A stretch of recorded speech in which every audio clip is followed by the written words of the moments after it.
Greetings, what is up, and a very warm welcome to the channel. The sun is hiding and the magpie is casting. Coming at you guys right now with spoiler alerts. That's right, spoilers. There's about to be spoilers. If you have not watched the previous video on this channel and you would like to watch that battle without the outcome being spoiled, abort watching this video now and go back and watch the other one, because I'm about to tell you what happened. Okay, 3, 2, 1, you've had your spoiler warnings. And so yes, coming at you guys right now with what is basically a second chance here for PanzerGrenadierAngreifen. He didn't fare so well in the last video I cast, and so I headed straight back into the live games lobby, and sure enough, his was the top rated game there once again. So I thought I'd jump in and cast it. The map here is going to be crossing in the woods. He's going to be spawning in the north, still playing OKW. Spawning in the south, playing as the USF pieces. It is going to be firejay007, a player I've never cast, never heard of before, so very much looking forward to seeing, pardon me, what he's going to be able to do here. He's gone ahead and picked the heavy cav company here straight away, so definitely that's just, you know, I think that there are basically two schools of thought when it comes to picking your commanders. You either pick your commander straight at the offset with a plan in mind, or it's just a commander that you're super comfy with and that's what you go for, or you wait for the correct moment to pick a commander, allowing you to hold on to that flexibility and save the value of that choice for later on in the game. Now, it is almost certainly always better to do the latter, to wait and pick a commander, even if you're 90% sure that you're going to pick a certain commander and that's the way you want to play this game out. It is always good to leave those options open, but then again, you know, sometimes you're deliberately practicing a certain commander, or there's just one commander you just always play and you're super confident with it, and that's what you want to do. For whatever reason, firejay is going to go ahead and pick his commander at this very early juncture in the game. Oh, actually, this is also one of those commanders who enables you to build defensive structures with riflemen, so actually there may indeed be some value to him taking this pick. I mean, not that early, but at least he may get some value out of it quite shortly here. PanzerGrenadierAngreifen has mixed things up a little bit, actually. He's made some changes to his roster. Looks like he's taken off Special Forces and Breakthrough Doctrine, Spec Ops and Breakthrough Doctrine, and he's added in the Salvage Doctrine, Scavenge Doctrine, and the Luftwaffe Ground Force Doctrine. Sorry, Elite Armored Doctrine, my bad, that's the Elite Armored Doctrine. Whilst maintaining, of course, the Fortifications Doctrine that he used in the previous game. So, looks like he's already mixing up his build a little bit here. Going to be going for a Kubelwagen, and I do like this. Previously, he just went with Volksgrenadiers and light guns and Raketenwerfers, and it was all very boring, and it was all very easy. Well, not easy. It was just there's no like teeth to that composition. So I like the Kubelwagen a lot. Gives you a measure of maneuverability. It's a slightly awkward unit for the USF to deal with in the early game. Very efficient against riflemen if you micro it correctly, support it well, keep it at the right ranges, pay attention, that kind of stuff, which I imagine Angreifen's going to be pretty good at. firejay here going to be mixing in a little mortar tube here at this early juncture in the game. Going to be looking to rain some hell down upon PanzerGrenadierAngreifen's poor units. And we'll see if he's going to be able to do that. Looks like these riflemen are going to get right up on top of these Volksgrenadiers. That ought to be a fight that the riflemen take, but they're actually kind of trading out. Okay, no, okay, they should take this fight. Oh, it's kind of closer than you'd like if you're the American player, this. There we go. Wow! Oh my god, he actually outblinks the American player here. I suppose Kubelwagen coming in here going to heavily assist with that. And these riflemen are pretty battered, going to have to retreat there. So a nice take there from Angreifen. Going to force back one of the expensive American squads from the field for now. Mortar tube is here there, and that's going to be moving out. Looks like he's going to deploy that onto the west here as firejay. Actually, wow, a massive point lead for Angreifen. Sorry, I just noticed he has had like a double cap for some time now, and firejay unable to sink his teeth into any of the VPs on the map. So already leading by 85 tickets, 87 tickets is Angreifen. And that's pretty damn awesome, I've got to say, actually. He's already inflicted way more damage on his opponent's ticket count in this game than he did over the entire course of the last game. Oh, and he gets a squad wipe on a retreating rear Ash. Oh, firejay. Oh, this is a rough opening now. This is a rough opening for the American player. Jesus. I mean, this is generally agreed to be an Axis-favoured map. But Angreifen as well, you can see putting some barbed wire up in mid, always savvy stuff. But yeah, as I was saying, this is generally agreed to be an an Axis-favoured map, but not to this extent. I mean, this is Angreifen just kind of, at the moment, he's basically stamping on kittens here. This is like watching a Velociraptor take on an infant child at the moment, so I would like to see firejay fight back a little harder right now.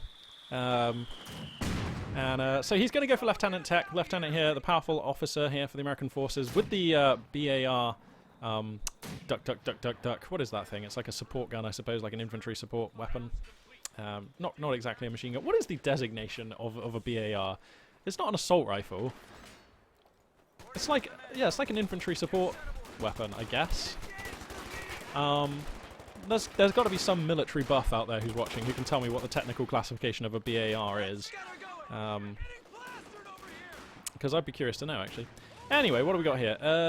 Looks like some sandbags being put up here, and Greifen actually putting his battle gripper HQ out on the map in a position which I myself definitely favour when I play as OKW on this map. I like to put it either there or sometimes just on the other side of the road here, but I do prefer here. So Greifen here, getting off to a really nice start here. The barbed wire on the central bridge and the sandbags appearing all around that battle gripper HQ, turning that into something of a hard point here for the Axis forces, and his units will be able to rely on a fair defensive advantage whilst holding in this area. He's got medics researched. We'll see if he goes for the forward fallback point. It does look like a great spot for it. So, you know, I'm always a fan of getting that. It makes your units a lot more efficient because they don't spend so much time when you fall them back. Oh, he's going for a light gun again. I mean, I don't want to do Magpie's rant about light guns all over again, so I'll condense it, if I can, into a quick 10-second rant, okay?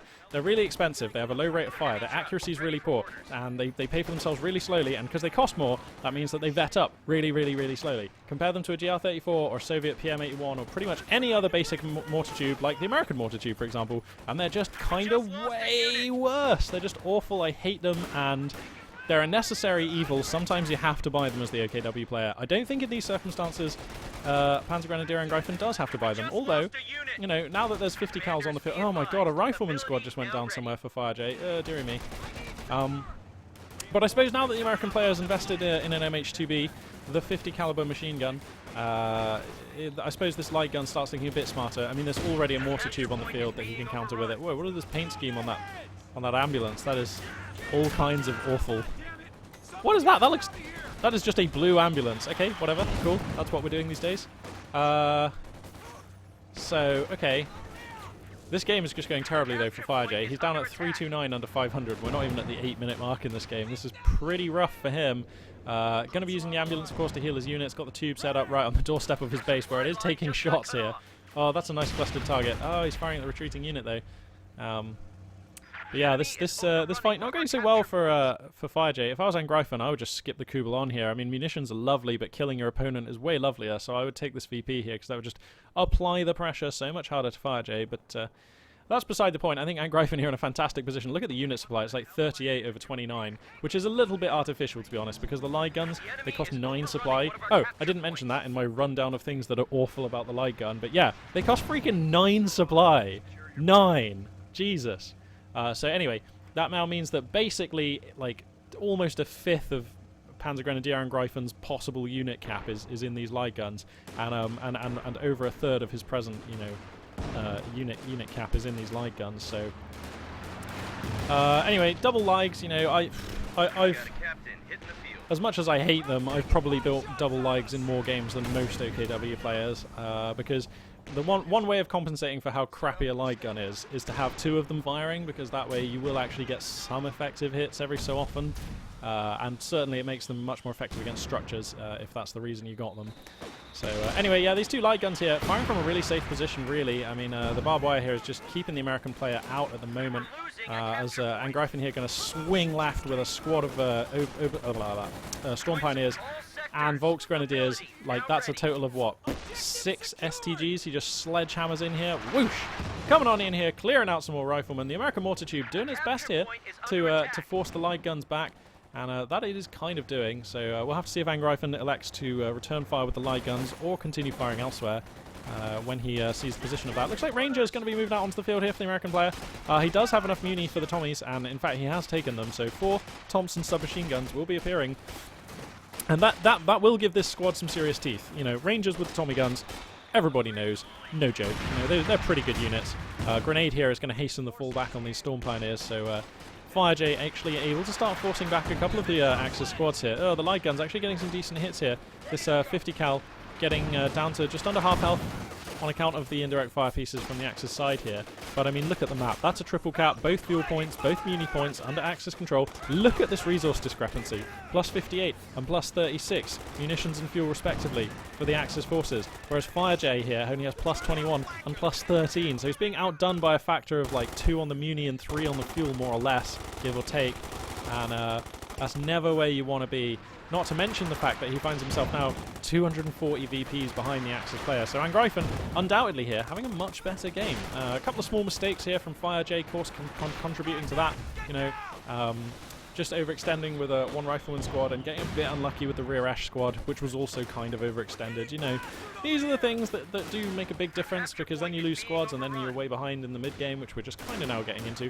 Anyway, captain now on the field for the American player, so that's going to add, you know, he's taken the Zook on that, so he's kind of got an ATP, so a second officer out on the field. Additional tech choices afforded to him because American teching is awesome and it comes with sick officer units. These two light guns being this clustered is actually a worry because, you know, the American mortar could just get some sick hits there. That's a problem. Okay, yeah, he's going to spread them out there. There we go. As I just pause here for a sip of my drink.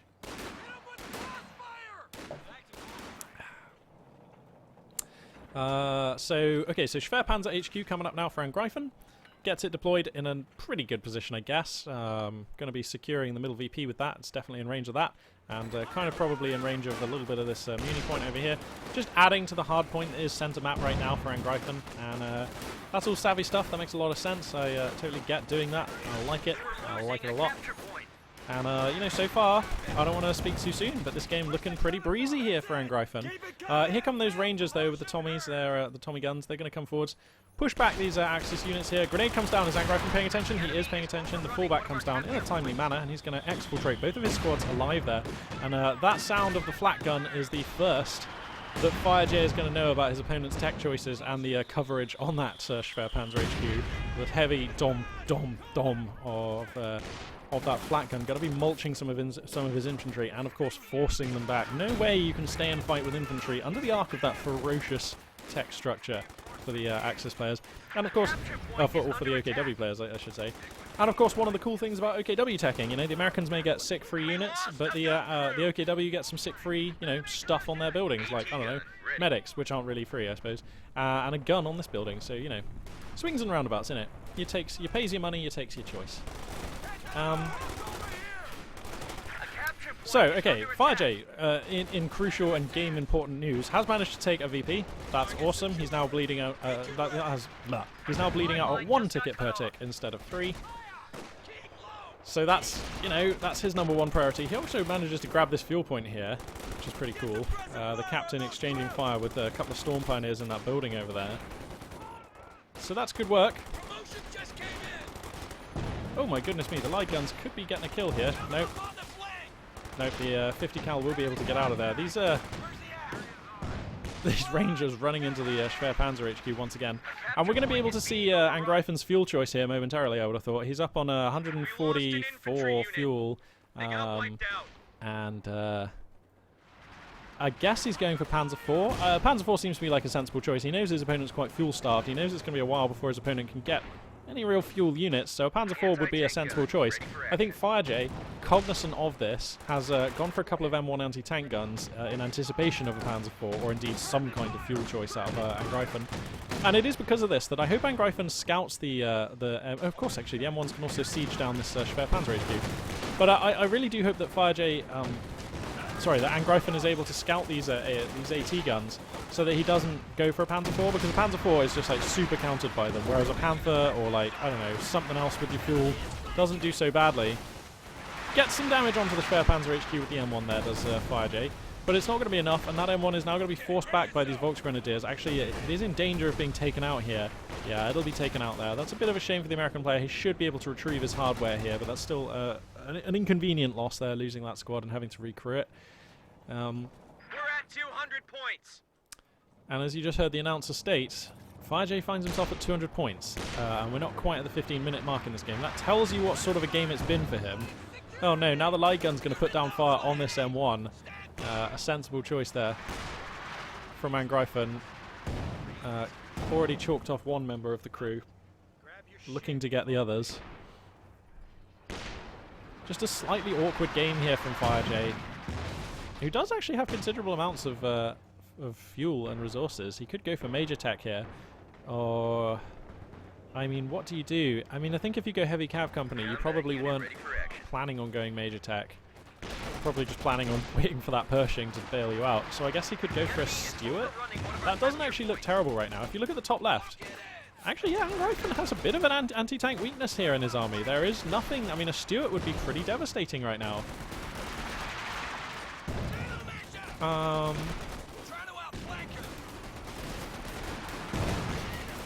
So yeah, I'm kind of hoping that we see a Stuart here out of firejay. That seems like it would be a cool choice. As well as giving him some much-needed maneuverability. These Volksgrenadiers ought to go down. Yep, there we go. So a squad wipe there inflicted. And you know what? This game's starting to look a little more even now. If you look at the top left, look at the top right, you'll see that the army is about the same size. Not really much in terms of the force dispositions. Looks like Angreifen actually going to go for Panzer Elite. Is he thinking about going for a Storm Tiger? That would be pretty... I think that's pretty good, actually. If he goes for a Storm Tiger, I am officially going to get a little bit excited. If he goes for a Storm Tiger, here's how I hope this game goes, okay? He goes for the Storm Tiger. He's gone for the Storm Tiger. Yeah! Oh, man. I feel like I have never cast this game, like almost literally never in a competitive ladder game. Although, if you do like Storm Tigers, search on my channel for Storm Tiger and you'll find my Storm Tiger Greatest Hits compilation video, because I put my hand up. I'm the first to admit I am a chronic abuser of Storm Tigers. I am just... Honestly, I think that they should come with a health warning because they're quite addictive and bad for you. So, anyway, yeah, search for that video if you want to see what Storm Tigers can... Whoa, is he going to fire that? No, he doesn't want to fire that. There we go. I saw the barrel twitch. Looked like he might be about to fire it. But anyway, yeah, the Storm Tiger, an absolutely filthy and disgusting unit, and I'm sort of glad to see that PanzerGrenadierAngreifen has gone for this. Oh my god, when you look at the concentration of units here, yep, here comes the Storm Tiger. Now, the American player will see it now, and now he has to be a little bit worried. These two AT guns, that's got to be the main target here for Angreifen. That's what he wants to hit. He's going to waste a shot on these Rangers? Oh, that seems like a big waste. No, he's just twitching the barrel to force them to fall back. There we go. It's good stuff. That's the micro you want with the Storm Tiger. Whoa! He's going to have to take the shot here. He's going to have to take this shot. Here it comes. Oh, gross. And that was the money shot. That's what he needed. My god, firejay, man. I think as soon as you see that Storm Tiger, right? Yeah, that was just the GG. That was the GG 380mm rocket right there. Okay, so if you're firejay, right? And you see a Storm Tiger, and bear in mind he saw this Storm Tiger at least 20 seconds or 15 seconds or so before it fired that rocket. Okay, you need to split these AT guns, because if PanzerGrenadierAngreifen kills both of these AT guns with one rocket, you die. Like, that's it. You're out of the game. There's nothing. There is no way back in for you. Some would argue, probably rightly so, that this game was pretty much already over and that there was already no way back for firejay. But, I mean, at least as an exercise in how best to play out this situation, as soon as you see that Storm Tiger, you need to split your AT guns, because if they both die, it is definitively over, rather than just theoretically over, I think. So, anyway, a pretty easy game, I think it has to be said there for Angreifen. Able to get ahead in the early game. I much preferred his opening on this map. I much preferred his battle gripper positioning, getting out on the map a bit with that thing. I loved spicing in a Kuba wagon into his composition.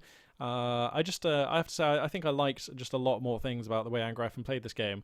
And you know what I liked a lot? This, a Storm Tiger. Live on the ladder. And in the top-rated live game, indeed. A Storm Tiger. In the wild. Kicking ass, taking names, making giant craters. That's kind of the kind of thing that I hope to see whenever I go in to cast a game of Company of Heroes 2. So I'm quietly pretty happy about that. In fact, let's be honest, I've just been talking about it for 30 seconds. I'm not really that quiet about my appreciation, am I? But anyway, yeah. Not much more to say about that game, and I think that will conclude this video. I'll be doing some more casting, hopefully in the near future. Probably going to be casting some Steel Division, Normandy 44, a game which I have been playing, like, loads of this last month or so. Fair to say, I think my understanding of that game now at a level where I believe I could start casting it, and I would very much like to do that, because it's a really cool game, and it's also set in World War II, and to be honest, if you actually are good enough at the game, a lot of the micro and a lot of the strategy and tactics that you do in Company of Heroes 2, you can do in Steel Division. It's just that Steel Division asks you to take care of like a much bigger amount of units over a much larger area than Company of Heroes does. Well, there are a lot of other differences between the two games, but there are a lot of similarities too. So it is a cool game. If you like Company of Heroes 2, you'll probably like that game. I like Steel Division, so I want to cast it, and I will probably go ahead and do that. I feel like I'm just sort of waffling on, so I'm going to conclude this video. Thank you very much for watching, and this for now is Magpie842 signing out.